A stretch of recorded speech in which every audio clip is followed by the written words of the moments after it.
Does our skin need to get worse before it gets better? Is purging really necessary? I'm strongly of the opinion that it's not necessary and can even be dangerous.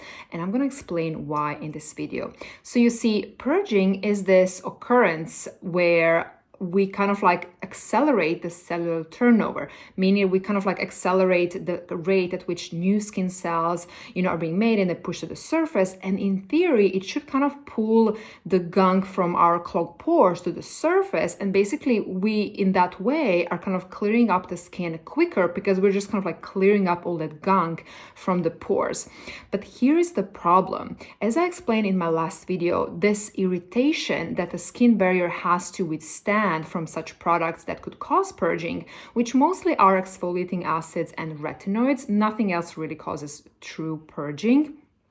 The problem is that it oftentimes happens that people mistake purging for just real skin barrier irritation and inflammation because they're gonna look the same, because they're gonna both look like acne popping up on your skin, and you're not gonna know which one it is until enough time has passed. Because if it's true purging, you should see just slight, pimple coming to a head in form of a white head, or smaller comedones getting slightly bigger. You're not getting acne where you didn't previously. You aren't getting full-blown cystic, painful acne.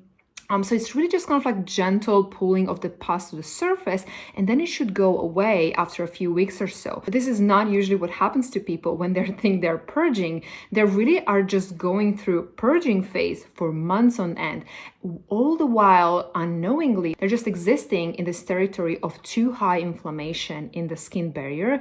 And it is this inflammation that can be the sole driver of acne. Why? So you see, previously we thought that acne kind of starts with something first clogging up the pore, and then acne bacteria coming to that pore, and it can now, overgrow and cause an inflammatory response, basically causing, red inflamed acne. But now we actually know that this first step, clogging of the pore, is tightly linked to the inflammation. So in this model where inflammation comes last, it's not a complete picture of how acne can actually occur. So now we know that the same molecules, same inflammatory signaling molecules like interleukin 6, alpha, beta, and others, they are the part of that inflammatory response that creates this inflamed acne, but they're also the same signaling molecules that can actually start the pore clogging process, which is that first step and first stage of acne, where all the other acne types are actually coming from.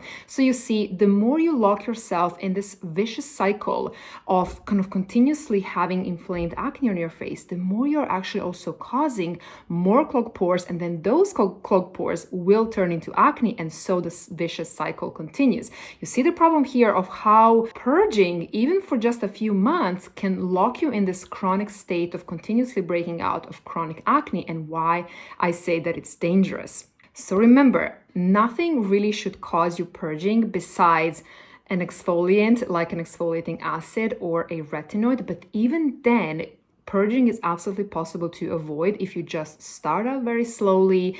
You make sure that you're not raising inflammation in your skin barrier too much. So instead of, let's say, starting a retinoid every single day, you would start it maybe once or twice a week and see if you're experiencing that purge. So again, I'm strongly of the opinion that we should not go through it gets worse before it gets better stage. Or in my practice, I never do that with my clients. We always make sure that their skin is slowly but gradually getting better and better. And it is exactly what I'm also walking you through inside my Skin Rebalancing Protocol, which is perfect if you're struggling with adult acne, you're somebody who is already eating well, living healthily, yet still isn't quite finding that final piece of the puzzle, that really good skincare routine that's going to help them resolve that inflammation in the skin barrier and heal their skin barrier so that they can finally heal acne. So I hope this was helpful, and I hope to see you inside my Skin Rebalancing Protocol, where you can continue your clear skin journey.